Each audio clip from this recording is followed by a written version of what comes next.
Welcome to our channel. Today we how to budget with Monzo, easy tutorial step by step clearly. Start by opening the Monzo app on your smartphone. Log into your account if you're not already signed in. On the home screen, take a moment to familiarize yourself with the interface. Locate the Accounts tab at the bottom of the screen.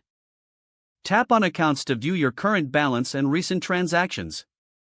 Next, find the Pots feature. It's usually located at the top of the screen. Tap on Pots to create a savings area for your budget. Select Add Pot, then give your new pot a name relevant to your budget goal. Decide on the amount you'd like to allocate to this pot. Set a target for your savings if desired. Now, return to the main dashboard and tap on Budget. Here, you can see your spending categories like food, transport, and entertainment. Select a category you wish to budget for.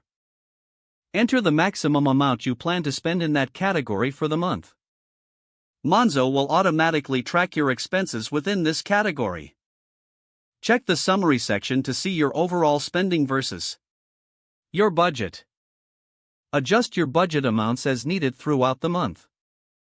If you overspend, monitor your spending closely to avoid going into the red. Review your pots and adjust contributions based on changes in your financial situation. At the end of the month, analyze your spending to identify areas for improvement. Consider using the Insights feature for more detailed breakdowns of your spending patterns. Repeat this budgeting process each month for ongoing financial health. Celebrate your progress and make adjustments to improve your budgeting strategy. If the page does not load, refresh the browser or try again in a private or incognito window. Make sure you are using the correct email address, then retype it carefully to avoid small typos. If your password is not accepted, use the reset option and create a new strong password you can remember.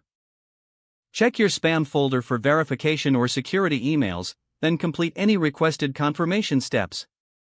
Enable two-factor authentication if available to improve account security and reduce unauthorized access risk. Don't forget to like this video and subscribe to our channel for more step-by-step tech guides.